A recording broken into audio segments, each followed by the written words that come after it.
अत्यंत वाईट परिस्थिती आहे उपोषणकर्त्यांची. एक मिनिट.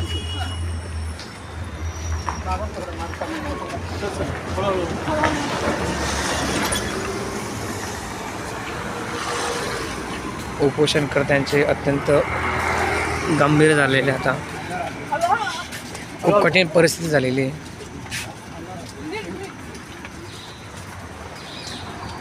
अजूनही सरकारी दवाखान्यातून डॉक्टर्स येत नाही आहे. उपोषणकर्त्यांची दखल घेतली जात नाही आहे. अत्यंत वाईट परिस्थिती आहे.